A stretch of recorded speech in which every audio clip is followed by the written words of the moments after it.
Welcome back again to all my junior chess masters. I hope studying at home is going alright and everyone's not going too crazy. Hopefully keeping your chess up is helping with not being able to see all your friends and having to stay at home.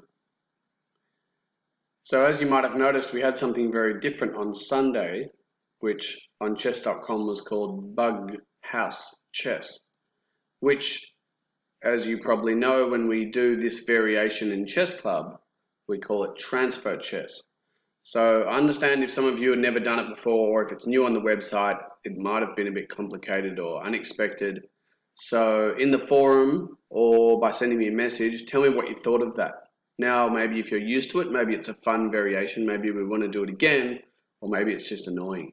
Let me know and I will do whatever makes you guys happy. So for those of you who haven't played transfer chess or bug house chess before, what's actually happening is you have a partner in another game. Let's say my partner's white in the other game, and if they take their opponent's black pieces, when they take them, they can give them to me, I'd be black, and I get extra pieces to put on the board when I want. And the winner is either on this board or on my partner's board. Whoever wins the game first, that pair wins.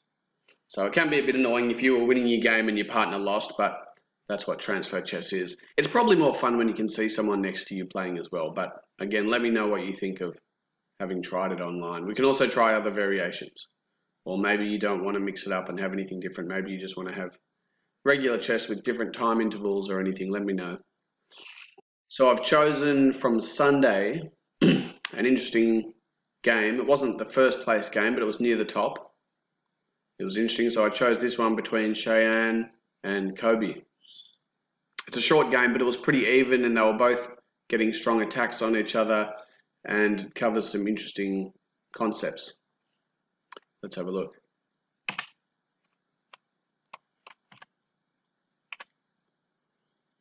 We have pretty standard opening. King's pawns and getting our horses out at the beginning. Looks good. We can already see really early on, if you do this is pretty standard for white, getting your knight and your bishop out so that you can castle on the king side, right? So white's ready to castle really early, and this can sometimes be very important if black takes longer to castle. Some of you might recognize, if we see this position, what's white trying to set up? White would like to bring the horse over here, but can you do that at the moment? There's the queen there. But if black does this move, we're now ready for a special attack called, have a think of it, see who can remember it. Hands up, who have we got there? Who remembers? It's called the fried liver, which I've taught many of you in class before, is an expression from Italian, which means you're in big trouble. And you are in big trouble once the knight moves here. And hopefully Shayan remembered that one from me teaching him that one. If you're not familiar with that one, it's a really good opening trap. You can go on YouTube and type in fried liver chess and you'll learn this move. From here, you should all be able to see, maybe you want to pause the video. What do you think white is planning next? Very dangerous move. Pause the video if you want. This pawn, the weak pawn, is in danger. Now, it's pretty tricky for black to defend here. One option is sort of bring the knight over here, or you can temporarily push the pawn, but if white knows what they're doing, they can continue the attack. It doesn't really fix anything because, as you can see, white gets a free pawn and the attack can still be on after that. But that's one of the most common defenses. Kobi decides to bring the pawn out. As you can see, white has two attackers. Oh, black has two defenders at the moment as well, but you can take it with the pawn and there's still other attacks, because if the horse moves out of the way, the queen can come out, but it gets pretty complicated. You do have to study the fried liver a bit to know what's happening. And Shayan decides to take the pawn. That's the right move. And this is a good move by Kobi, because now the bishop either has to run away and we give up a free pawn, or black can swap off the knight for the bishop and get out of trouble. So here we have a check. You should commonly consider, if you're going to check someone like this, how do you think they're going to get out of it? As we know, there's only a few ways to get out of check usually, so we can guess what black's going to do. Maybe pause the video and have a think about how do you think black is going to get out of check here. Would you move the king? I hope not. Would you block? Not bad, but I hope not with the bishop or knight, because there's a better option, and that is, as Kobi says, the pawn. Now white does have two attackers. How many defenders does black have? One. Any others? There's the knight here. So white can't really get through this defense. If the knight wasn't here, then white could happily take with the pawn and then take with the bishop and have a nice fork. But we can't do it now. So Shayan retreats. And what do we think of this position? I don't know if I'd put the bishop here, because look, we've blocked this pawn now. And now all of a sudden, white was on the attack before. Black now has a free pawn, and black centralizes in the middle. Looks good for black so far, right? White castles. White's a little bit ahead on development, but again, I don't really like this bishop here because it's blocking this pawn, which is sort of blocking this bishop. And here, I think Kobi gets a bit keen for an attack too early. Remember, we should only really attack once we've got all our knights and our bishops out, and probably castled, usually. But Kobi's maybe feeling a bit confident or maybe impatient here. Firstly, this is a free pawn, right? It's not really defended. I can take it with whatever I want. And also, we can see what's the danger of black not developing very fast. This king could be open pretty soon to a castle coming up the middle. White takes, makes sense. And now Kobi is still playing aggressively, keen to maybe come down here, but he has neglected to castle. And we can see it's getting, Shayan's attack is getting a bit dangerous now. And we have a magical castle appearing on the board, which, as you know, is from this version of chess, which means Kobi's partner on another board is white and took their opponent's black piece, the castle, and now he put it on the board.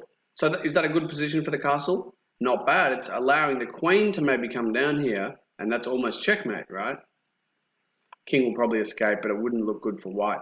So Kobi is maybe, again, just being too aggressive and only thinking about attacks. We have to also think about defense, because if your opponent's going to attack you faster than you can attack them, your attack's not going to work if it's already checkmate.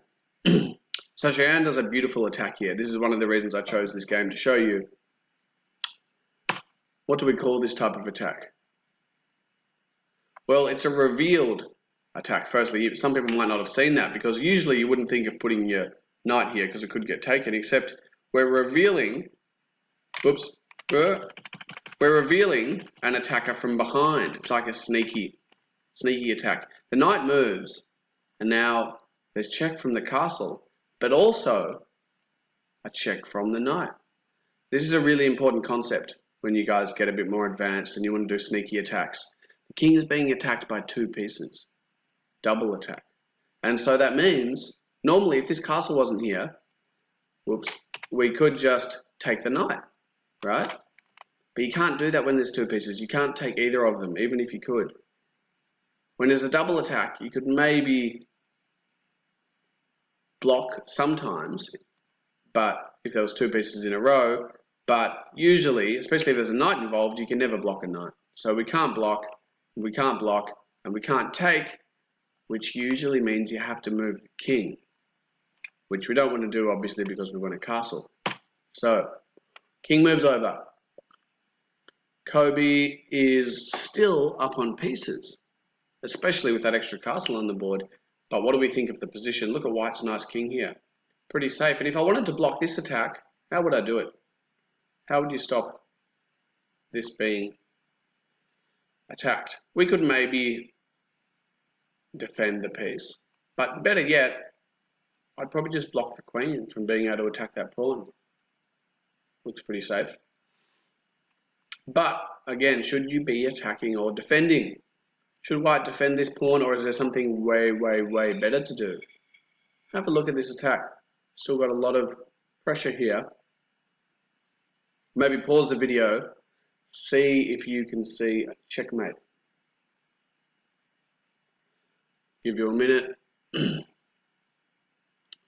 Black hasn't castled, so the king's very vulnerable. We've got this knight nicely here, and the knight's about to be taken, except The knight is, of course, defending the castle to come down for an early checkmate.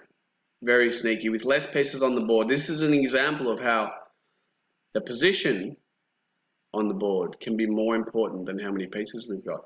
Especially if one person has developed much faster and the other person has neglected to develop and was maybe attacking too aggressively. So the moral is, we always want to balance attack and defense. We don't want to get too excited and just attack too quickly if we're going to get attacked first.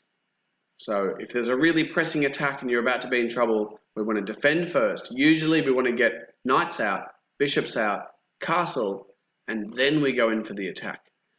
Usually, unless it's a really lucky attack or maybe a fried liver, then it's usually a bit early and it's not worth attacking too much, because if your opponent's castling and defending well, they can usually defend fine. So one of those rare exceptions when we can attack really early is called the fried liver, that position. And you can get a lot of beginner players with the fried liver if they haven't seen it before. So it only takes about a few minutes watching a video to get the basics. So if anyone who's interested, go on YouTube, type in fried liver, have a little look, and I want to see if anyone can do that this weekend. Once again, let me know if you want to have more or less variations or different time frames for your game, and I'll change it for the weekend. Have fun, everyone. See you later.